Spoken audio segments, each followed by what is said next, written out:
자, 첫 번째 경기. 이제 일본 대 바레인.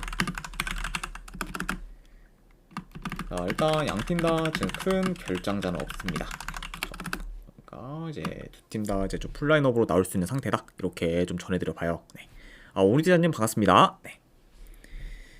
자, 일단 이제 일본 같은 경우에는 현재 월드컵 3차 예선 C조에서 압도적인 1위에 좀 위치하고 있고, 그리고 이제 이 경기에서 이기면은 월드컵 본선 진출을 확정짓게 됩니다. 그쪽 보니까 이제 1, 2차전뿐만 아니라 3차 예선에서도 이제 크게 흔들리지 않고 지금 무난히 1위를 좀 유지하고 있는 그쪽 일본이라고 볼 수가 있고, 자, 그리고 이제 바레인 같은 경우에는 C조 5위에 위치하고 있어요. 그쵸. 그리고 이제 2위인 지금 호주와는 승점이 단 1점 차밖에 안 나기 때문에 남은 잔여 경기 결과에 따라 충분히 지금 2위까지 노려볼 만한 그런 상황이라고 볼 수 있습니다. 네. 아무래도 지금 이제 C조 이제 2위에서 6위까지의 그런 좀 승점 차를 좀 봤을 때 지금 2위인 지금 호주와 6위인 중국의 승점 차가 단 1점 차인 거를 좀 고려하면은 현재 지금 뭐 한 경기 한 경기에 따라 순위가 지금 뒤바뀔 수 있는 좀 상황이라고 볼 수가 있어요. 좀 그러니까 앞으로 뭐 지금 바레인 같은 경우에는 뭐 현재 좀 5위에 있지만 남은 좀 경기 결과들에 따라서 뭐 2위로 좀 마무리 지을 수 있고, 그럼 바로 이제 좀 꼴찌로 좀 떨어지면서 이제 본선 진출에는 탈락의 약간 좀 고배를 좀 마실 가능성도 뭐 충분히 있다. 요런 약간 좀 경우까지도 말씀드려 봅니다. 네. 자, 아무튼 이렇게 좀 전해드려 봤고, 자, 일단은 네, 요 경기는 경기 양상을 좀 봤을 때 네, 그래도 이제 일본이 이제 바레인 상대로는 중원 싸움에서 오히려 좀 정할 것으로 봐요. 그러면서 좀 점유율을 좀 높게 가져갈 것으로 봅니다. 자, 그리고 이제 아무래도 바레인 좀 진영에서 볼을 좀 오래 소유하면서 계속해서 바레인의 좀 수비를 좀 두드릴 것으로 봐요.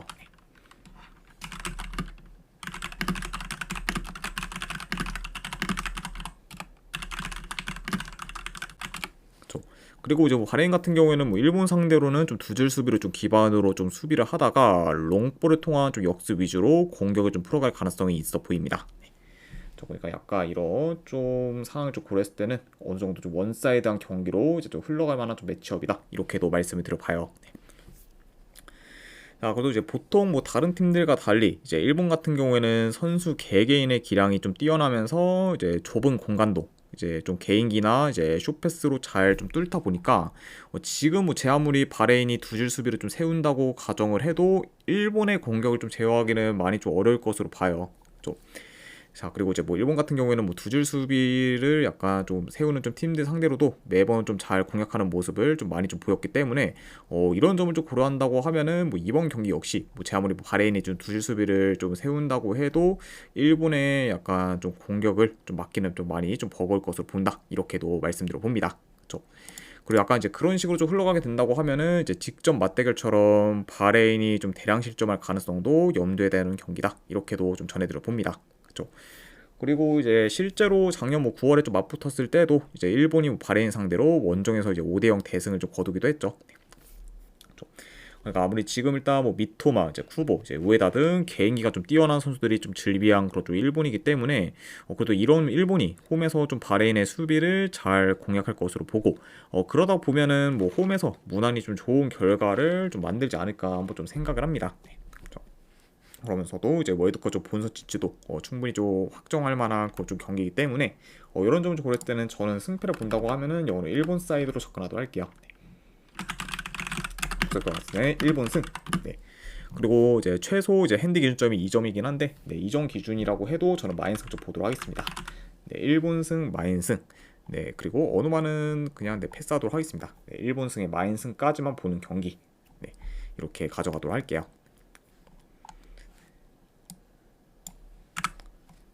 자, 그 다음에 이제 한국 대 오만. 자, 일단 한국 같은 경우에는 이제 김민재 선수가 결장 중입니다. 그리고 추가로 이제 황인모 선수 같은 경우에는 이제 결장 의심 상이고, 그 다음에 이제 오만 같은 경우에는 주전 미드필더 한 명이 결장 중입니다. 오늘 지자님 반갑습니다. 자, 아무튼 이렇게 양 팀의 좀 결장자 이슈에 대해서 이제 간략하게나마 말씀드려봤네요. 자, 일단 한국 같은 경우에는 이번 월드컵 3차 예선 B조에서 1위를 좀 유지하고 있고, 그러면서 현재까지 지금 무패 행진을 좀 이어가고 있습니다. 네. 그래서 일단 뭐 무패 행진을 이제 좀 이어가고 있긴 하지만 유일하게 팔레스타인 상대로만 2번 연속 이기지 못하고 이제 무승부를 거뒀던 거죠. 한국이라고 볼 수 있어요. 다만 그래도 이제 뭐 팔레스타인전을 좀 제외하면은 뭐 전부 다 좀 이겼을 만큼 그래도 확실히 좀 3차 예선 그리고 또 행보는 좀 나쁘지 않은 거죠. 한국이라 볼 수가 있고. 자, 그리고 이제 원정팀 오만 같은 경우에는 이제 현재 B조 4위에 위치하고 있고, 그리고 경기력은 좀 준수하긴 하지만 3차 월드컵 예선 경기 중 원정에서는 지금 전패 중으로 원정에서는 많이 좀 약한 면모를 보이고 있어요. 네, 그렇죠. 그리고 이제 직접 맞대결에서는 한국 상대로 이제 홈에서 좀 3대1 좀 패배를 좀 당하기도 했습니다. 그래서 이제 뭐 작년 뭐 9월에 이제 오만 홈에서 이제 맞붙었을 때는 이제 한국이 좀 점유율이나 이제 슈팅 개수 모두 압도하면서 이제 무난한 승리를 좀 거두기도 했죠. 네. 아무튼 이렇게 좀 양 팀의 좀 최근 상황 및 좀 직전 좀 맞대결에 대해서도 이제 리뷰를 해봤습니다. 네.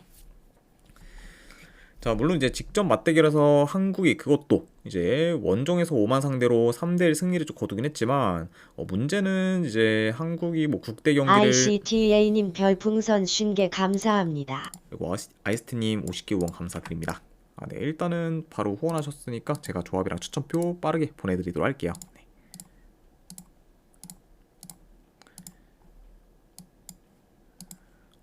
네, 다시 한번 50개 후원 감사드립니다.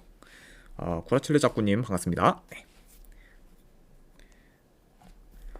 자, 그러다 보니까 이제 문제는 이제 아무래도 한국이 이제 국대 경기를 좀 거의 좀 4달 만에 좀 치르는 거기 때문에 이전보다 이제 좀 조직력이 좀 떨어질 수도 있다고 봐요. 그러다 보니까 아무래도 이제 좀 선수들의 합이 좀 생각보다는 좀 잘 안 맞을 가능성도 이제 염두를 해야 되고, 그리고 만약 그렇게 좀 이어진다고 하면은 초반에는 경기를 좀 풀어가는 데 있어 이제 순탄치 않을 경우도 이제 염두는 해둬야 합니다. 네. 그러니까 약간 이런 좀 뭐 불안 요소는 어느 정도 좀 생각은 해둬야 된다, 이렇게도 좀 전해드려 봐요. 네.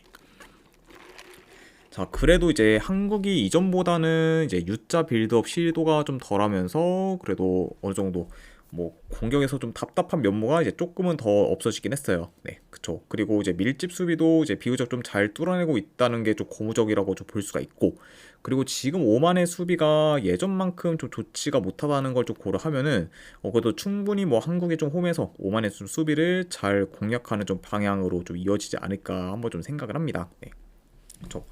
자, 뭐 그러다 보니까 뭐 요 경기는 그래도 저는 뭐 승패를 본다고 하면은 한국 사이드로 보는 게 조금 더 낫지 않을까 좀 생각을 해서 저는 요 경기는 네, 승패를 본다고 하면은 한국 사이드로 접근하도록 할게요. 그래도 본다고 하면은 한국 승. 자, 그리고 1엔드 기준은 그래도 뭐 본다고 하면 마인승 쪽 보는 경기. 그리고 언어반은 영어로 본다고 하면은 오바사이드 보도록 하겠습니다. 네. 아무래도 일단 뭐 한국 좀 마인승을 좀 보는 입장에서 뭐 그러면 최소 스코어가 이제 2대 0이긴 한데, 이 경기는 근데 뭐 오만도 충분히 이제 좀 한 골 정도는 좀 넣을 만한 그런 좀 경기라고 좀 보기 때문에, 만약에 오만이 좀 넣는다고 하면은 뭐 어느 정도 다섯 중 양상으로 흘러갈 가능성이 훨씬 높지 않을까 생각을 해서 오바까지도 같이 보도록 할게요. 네, 그래서 한국승의 이제 1엔드 기준만 이제 마인승 보는 경기 하고 2.5주로 본다고 하면 오바, 이렇게 접근하도록 하겠습니다.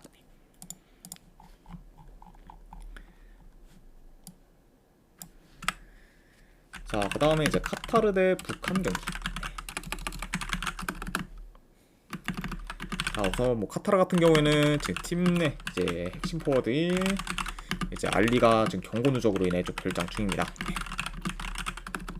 아무래도 일단 뭐 팀 내 이제 득점이 가장 좀 많은 좀 선수가 좀 결장적인 거는 카타르 입장에서는 공격에서 타격이 좀 클 수가 있다고 보고, 그 다음에 이제 북한 같은 경우에는 지금 큰 결장자는 없습니다. 아무튼 이렇게 좀 양 팀의 좀 결장자 이슈에 대해서 이제 말씀드려봤네요. 자, 일단 뭐 카타르 같은 경우에는 뭐 최근 걸프컵이나 이제 월드컵 예선 경기 모두 이제 지금 뭐 원정에서는 승이 없을 만큼 원정 성적이 좀 저조하지만 그 대신에 이제 최근 월드컵 예선 경기 홈에서는 연승을 좀 거두면서 강한 면모를 좀 보이고 있습니다. 그렇죠?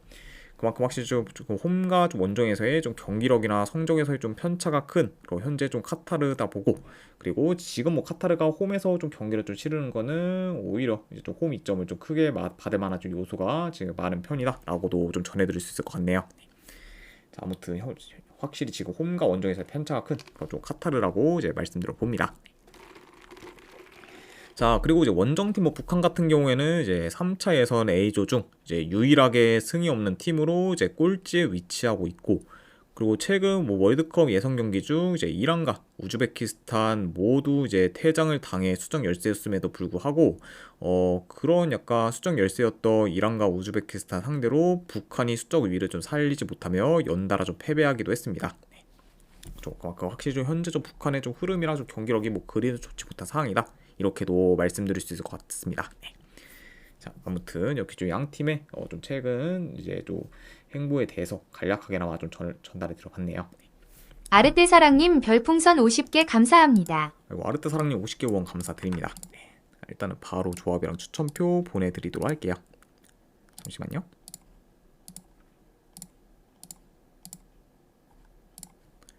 네, 방금 보내드렸으니까 이제 쪽지 한번 확인하시면 될 것 같습니다. 아이고, 다시 한번 50개 후원 감사드립니다. 네. 자, 일단 뭐 두 팀 다 뭐 대체로 수비가 좀 불안정하기 때문에 어느 정도 이제 실점 위험이 좀 클 수는 있지만, 그래도 지금 뭐 북한보다는 홈 카타르의 좀 전진성이나 공격 전개가 더 좋기 때문에 그런 약간 원정 북한 상대로는 카타르가 홈에서 공격을 좀 주도할 수 있다고 봐요. 그렇죠? 그리고 약간 뭐 그렇게 된다고 보면은 이제 카타르가 공격에서 더 좀 두각을 좀 나타낼 수 있고, 그리고 이제 만약에 이 미소 경기가 1481님 별풍선 50개 감사합니다. 그리고 미수천사님도 50개 후원 감사드립니다. 네, 일단은 바로바로 제가 보내드리도록 할게요. 잠시만요. 네, 다시 뭐 이제 후원 감사드립니다. 미수천사님, 그리고 아르떼 사랑님, 그리고 이제 아이시트님. 네. 자, 아무튼 이제 보내드렸으니까 쪽지도 한번 확인해 주시면 감사하겠습니다. 네. 자, 그러니까 뭐 만약에 이제 화력전 양상으로 좀 이어진다고 해도 뭐 카타르가 더 좀 우세할 것으로 좀 본다, 이렇게 좀 말씀을 드려봅니다. 네. 자, 물론 이제 아까도 이제 언급했듯이 이제 카타르가 지금 알리의 좀 결장은 이제 그 공격에 있어서 타격이 좀 꽤 클 수 있지만, 그래도 지금 뭐 아피프를 좀 비롯해 기대할 만한 좀 포워진들이 이제 카타르에서는 몇몇 있고, 그리고 홈에서 지금 공격이 좋다는 점까지 고려를 하면은 비록 뭐 이제 알리가 지금 빠졌다고 해도 북한보다는 좋은 득점 기회를 더 많이 좀 창출할 가능성이 높지 않을까 한번 좀 생각을 합니다. 네. 그렇죠. 그러니까 뭐 알리가 좀 빠진다고 해도 여전히 홈 카타르의 그런 좀 공격에서 기대치가 더 높은 편이라고 좀 전해드려 봅니다. 그렇죠. 자, 그래서 이 경기가 뭐 만약에 카타르가 좀 원정이라고 하면은 모를까, 홈이면은 충분히 좀 좋은 경기력을 좀 기대해 볼 만하고, 그러다 보면은 뭐 북한 상대로는 홈에서 좀 좋은 결과를 좀 만들지 않을까 한번 좀 생각을 합니다. 네. 그리고 이제 뭐 카타르 같은 경우에도 현재 지금 뭐 4위권에 그렇게 좀 머물고 있는데, 이제 계속해서 월드컵 직행을 좀 하려고 하면은 일단 뭐 승수를 계속해서 쌓아야 되다 보니까 약간 여러 뭐 동기부여까지 고려한다고 하면은 저는 이거는 승패를 본다고 하면은 카타르 사이드로 접근하도록 할게요. 그래도 승패 본다고 하면은. 그래서 분석 결과 봤을 때는 카타르 승 쪽 보는 경기. 안 그러면 언오바는 본다고 하면은 오바 사이드로 접근하도록 하겠습니다. 그래서 카타르 승의 2.5준 오바, 이렇게 접근하도록 할게요.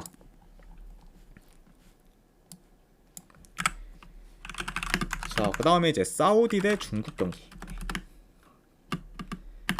자, 사우디 같은 경우에는 이제 주전 미드필더 1명 결장. 자, 그리고 중국 같은 경우에는 지금 우레이, 그리고 이제 페르난지, 그리고 지금 장유닝이 좀 결장 중입니다. 자, 그러면서 일단 뭐 공격 쪽에서의 좀 타격이 좀 굉장히 큰 그런 좀 중국이라고 좀 볼 수가 있고, 그리고 추가로 이제 뭐 본래 이제 브라질 출신 국민 세르지뉴가 올해 이제 중국으로 좀 기화를 하면서 이제 중국 국대에 이제 합류하게 되었어요. 좀 그러니까 이제 세르지뉴 같은 경우에는 이번 경기에서 좀 중국 국대 좀 데뷔전을 좀 치를 가능성이 좀 높습니다. 아무튼 이렇게 좀 양 팀의 좀 결장자 및 이제 좀 기화 선수가 좀 합류하면서 좀 중국이 좀 이제 새 선수가 좀 데뷔를 한다는 소식까지도 같이 좀 전해드려 봤네요.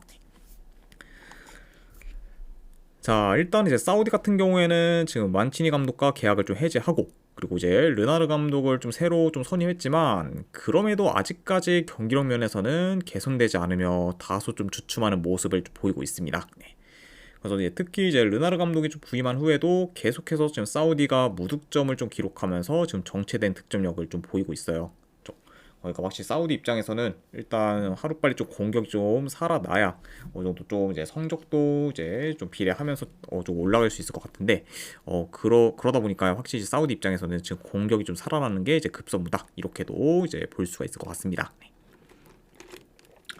자, 그리고 이제 중국 같은 경우에는 여전히 지금 이제 C조 꼴찌긴 하지만 그래도 뭐 월드컵 예선 경기 기준 최근 3경기 2승 1패로 어느 정도 좀 살아난 상태고, 그리고 이제 우레이와 페르난주가 없었는데도 좀 불구하고 이제 2승을 거둔 거는 좀 고무적이라고 볼 수가 있습니다. 네.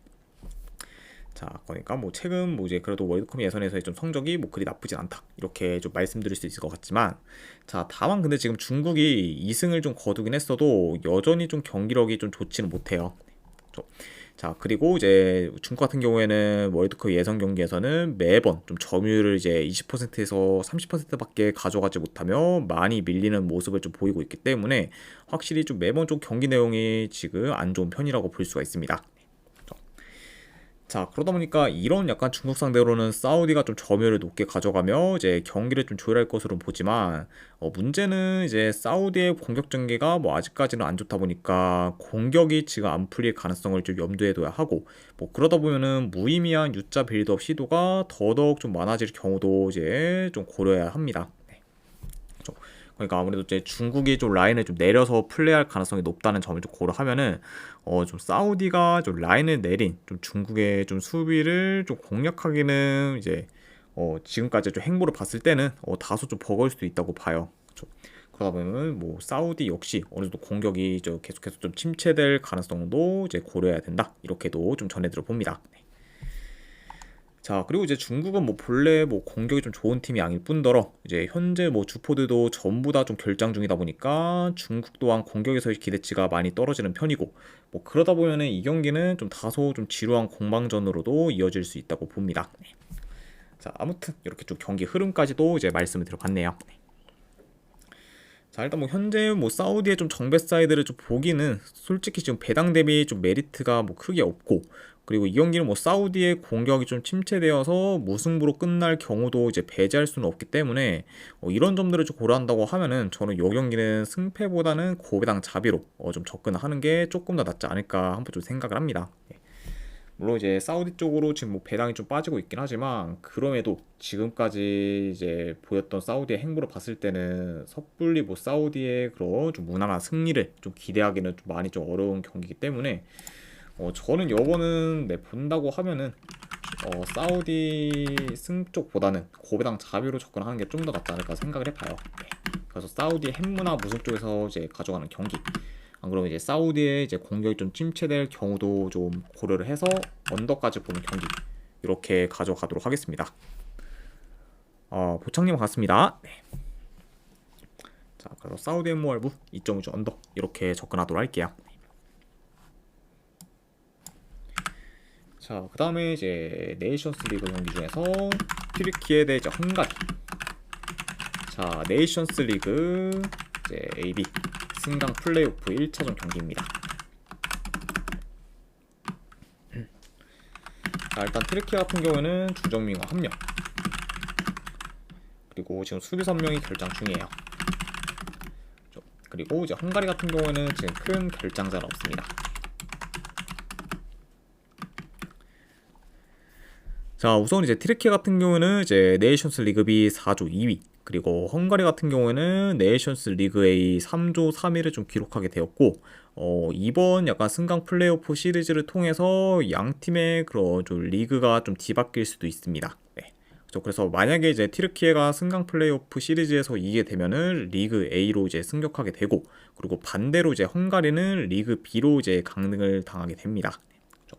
그러니까 이제 튀르키예 입장에서는 이제 지금 승격을 좀 노리는 상황이고, 그리고 반대로 이제 헝가리 같은 경우에는 좀 잔류를 좀 목표로 이제 플레이오프에 임한다 이렇게 보시면 될 것 같아요.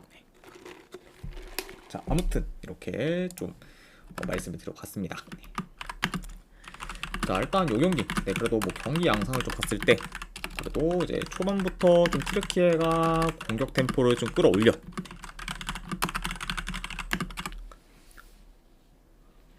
네. 보창님, 제가 방송 시작 전에 조합이랑 추천표 보내드렸는데 그거 만약에 좀 안 오셨다 하시면은 제가 지금 한 번 더 보내드리도록 할게요. 네. 그래서 제가 그걸 알고서 이제 보내드렸는데 혹시나 그게 좀 잘 전송이 안 됐다 하신 것 같으니까 제가 지금 바로 한 번 더 보내드리도록 할게요. 네. 잠시만요. 네, 방금 이제 한 번 더 보내드렸으니까 쪽지 확인하시면 될 것 같습니다. 네. 그리고 이제 지금 보내드렸는데 혹시나 또 안 왔다 하시면은 좀 채팅으로 이제 말씀 주시면은 감사하겠습니다. 네. 그리고 다시 한번 이제 후원 감사드립니다. 네. 자, 그러면서 좀 어느 정도 좀 적극적인 좀 플레이를 좀 보일 수 있고, 자, 그리고 지금 원정에서 뭐 수비 밸런스가 이제 그리 좀 안 좋으면서 이제 좀 뒷공간도 좀 잘 좀 뚫리고 있는 그런 좀 헝가리 좀 상대로는 그래도 티르키예가 좀 빠른 기동성을 좀 통해서 공격에서 더 좀 두각을 좀 나타낼 수 있다고 봅니다.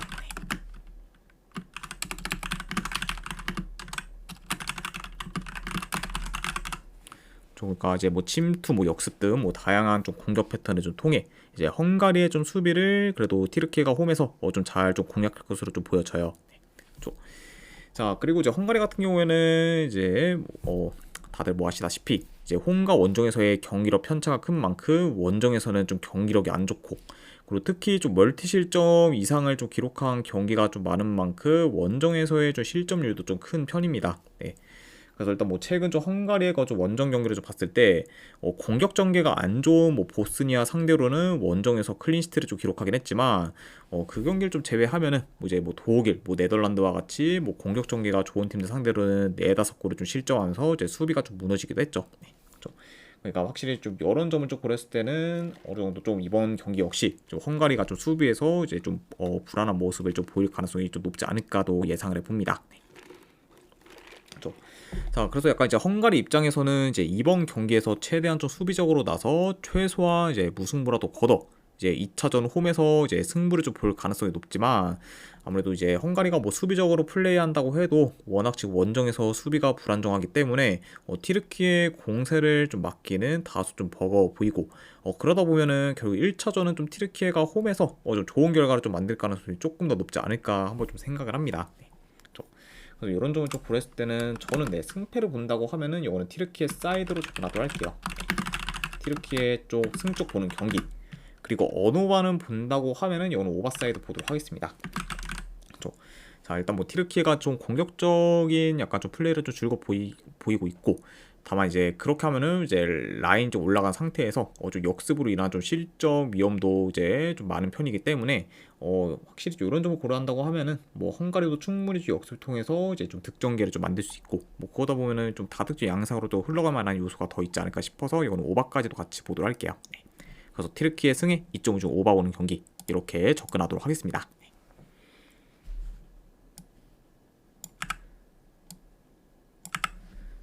자, 그 다음에 이제 오스트리아 대 세르비아. 자, 일단 오스트리아 같은 경우는 주전 미드필더 2명, 그리고 지금 수비수 1명이 결장 중입니다. 그래서 일단 지금 자비처 그리고 라이머가 좀 결장을 하면서 중원에서의 좀 전력 누수가 큰 거죠 오스트리아라고 볼 수가 있어요. 그리고 이제 원정팀 뭐 세르비아 같은 경우는 주전 포워드 1명, 그리고 수비수 2명이 좀 결장 중입니다. 그래서 이제 세르비아 같은 경우에는 후방에서 전력 누수가 크다, 요 점까지도 같이 좀 말씀드려 봅니다. 자, 아무튼 이렇게 좀 양 팀의 좀 결장자 이슈에 대해서 좀 전해드려 봤네요. 자, 일단 이제 오스트리아 같은 경우에는 이제 네이션스 리그 B 3조 2위, 그리고 이제 세르비아는 네이션스 리그 A 4조 3위로 좀 마무리하게 되었고, 그리고 이제 아까 경기와 마찬가지로 이제 이번 승강 플레이오프 시리즈를 통해 이제 양 팀의 좀 리그가 좀 뒤바뀔 수가 있습니다. 그렇죠? 그러니까 이제 뭐 오스트리아가 이제 이번에 승강 플레이오프 시리즈에서 이기게 되면은 이제 리그 A로 좀 승격하게 되고, 그리고 세르비아는 리그 B로 이제 강등하게 됩니다. 그렇죠?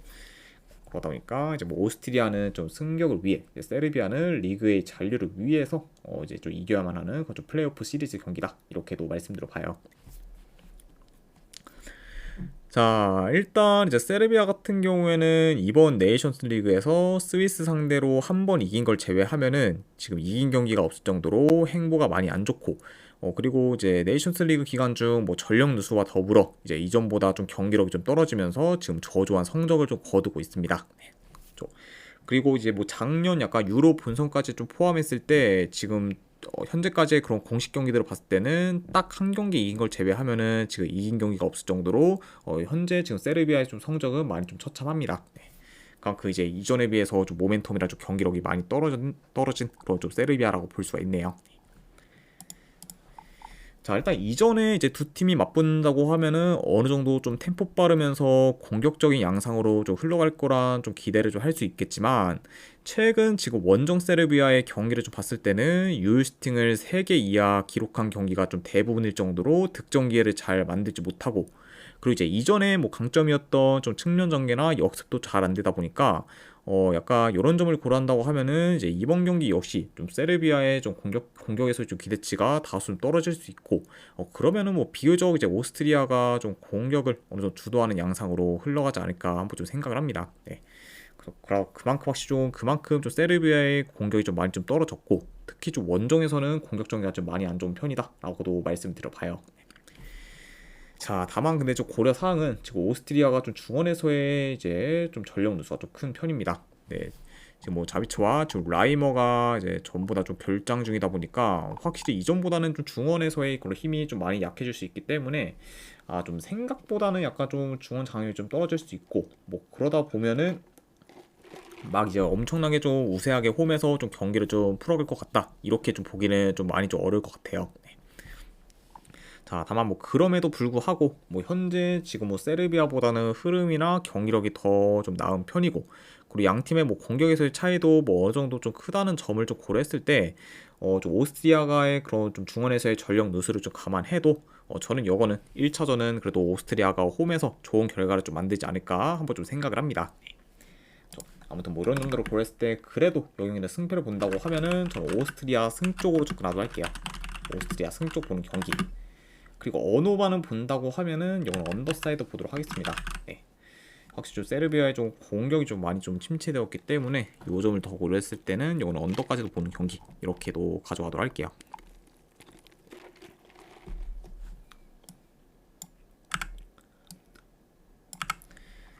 자, 그 다음에 이제 덴마크 대 포르투갈.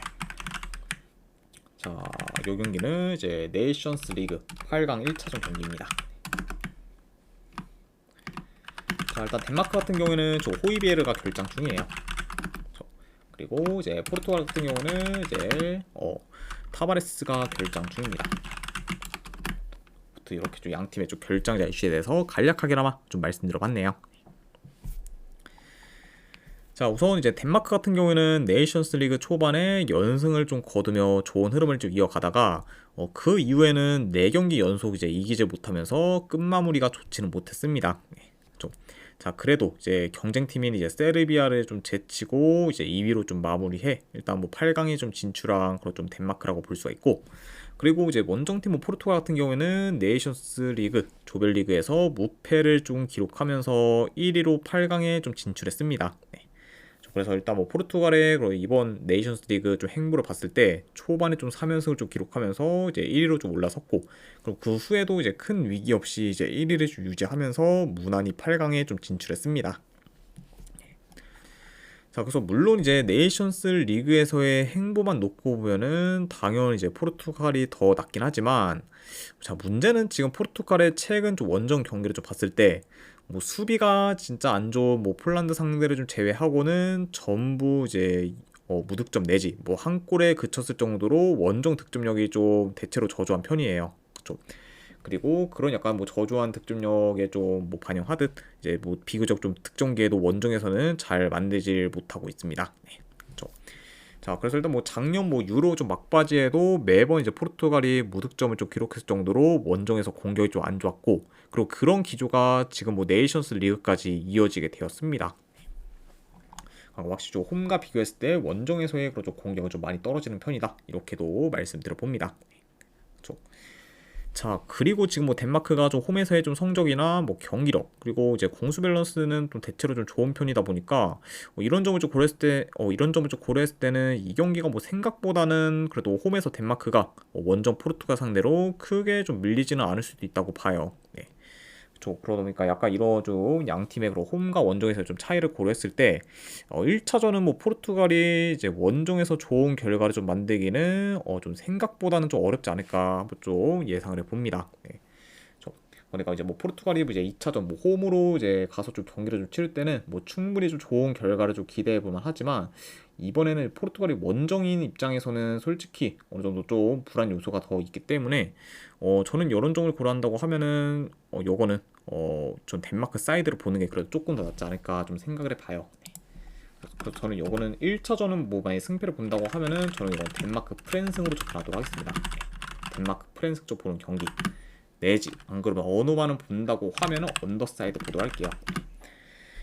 자 일단 아무래도 이제 포르투갈이 즉 원정에서 공격이 좀 안 좋다 보니까 뭐 덴마크 상대로 어느 정도 좀 좋은 공격을 좀 기대하기는 많이 어렵고 그리고 이제 덴마크 역시 뭐 포르투갈의 좀 수비 밸런스가 좋다는 점을 고려하면은 좀 쉽사리 이제 좀 포르투갈의 수비를 좀 뚫기는 좀 어려울 수 있기 때문에 이런 요소를 고려한다고 하면은 이거는 뭐 저득점 양상으로 이어질 가능성도 충분히 있는 경기라 이거는 언더까지 같이 보도록 할게요. 네, 이런 점 고려했을 때. 자 아무튼 이렇게 이제 마무리를 해보고 그 다음에 이제 크로아티아 대 프랑스 경기로 이어가도록 할게요. 자 일단 크로아티아 같은 경우에는 지금 큰 결장자는 없습니다.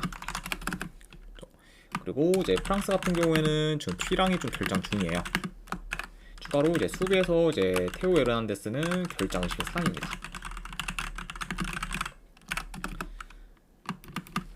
자 이렇게 이제 좀 양 팀의 좀 결장 이슈에 대해서 전해드려봤네요.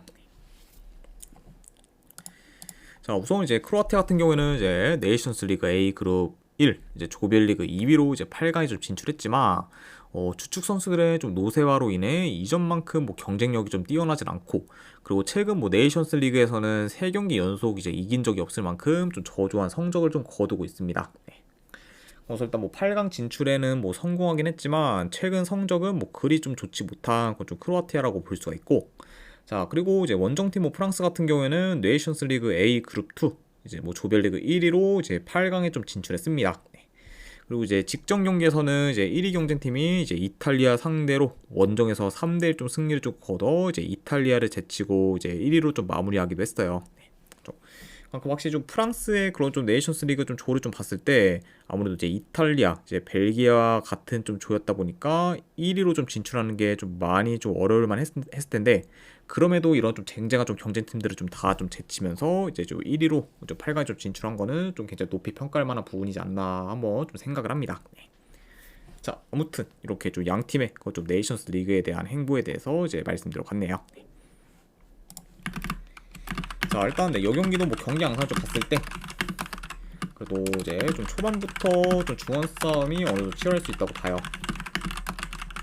자 그래도 뭐 현재 지금 프랑스가 크로아티아 상대로는 중원 싸움에서 그래도 오히려 좀 점할 수 있다고 봅니다.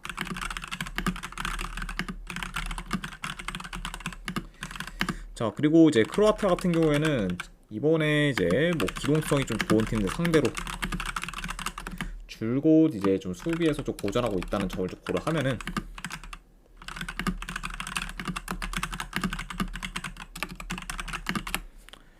아무래도 좀 프랑스 상대로도 이제 수비에서 고전할 가능성이 좀 어느 정도 있어 보입니다.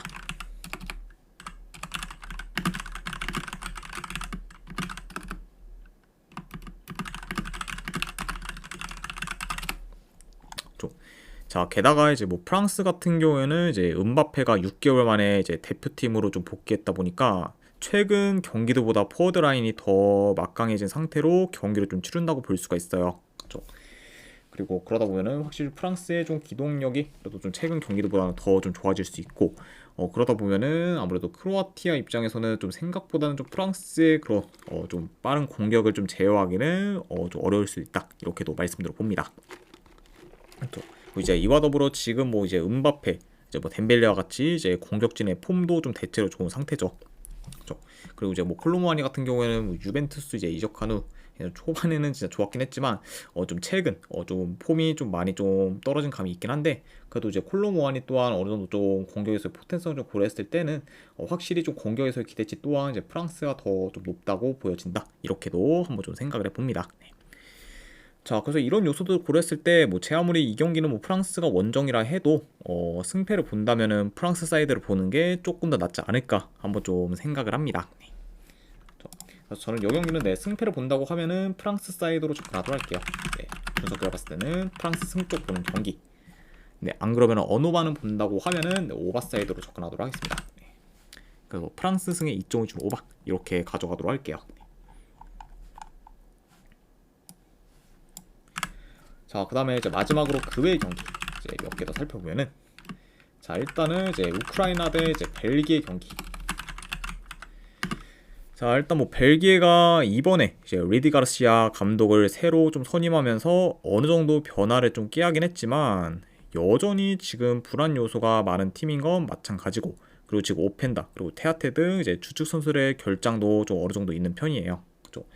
자, 그리고 가장 큰 문제는 이제 벨기에 좀 최근 조직력이 좀 많이 좀 무너졌었는데, 그게 지금 감독 한 명이 좀 새로 좀 바뀌었다고 해도 바뀌었다고 해서 이제 뭐 조직력이 단번에 이제 좀 살아날 거다라는 기대는 좀 잘 안 되기 때문에 요런 약간 이슈까지 고려를 한다고 하면은 저는 이 경기는 우크라이나 사이드를 보는 게 조금 더 낫지 않을까 생각을 해서 우크라이나 사이드로 접근하도록 할게요. 그래서 승패를 본다고 하면은 우크라이나 프랑스 쪽 보는 경기, 그리고 언어만은 뭐 본다고 하면은 언더 오는 경기로 가져가도록 하겠습니다. 그래서 우크라이나 프랑스의 2.5주 언더 이렇게 접근하도록 할게요. 자, 그 다음에 이제 불가리아 대 이제 아일랜드. 요거는 저는 승패보다는 고배당 잡으로 아일랜드 햄무알부.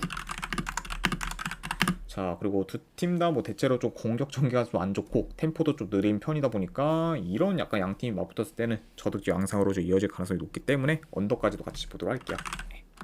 그래서 아일랜드 햄무알부에 어느 분 본다고 하면 언더. 자, 그리고 마지막으로 이제 이탈리아 대 이제 독일.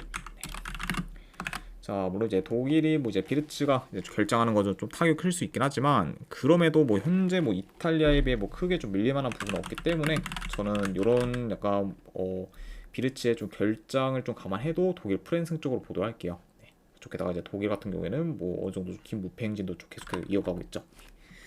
그리고 요거는 고배당잡이로 한번 무승부 도전하는 경기 이렇게까지 가져가도록 하겠습니다.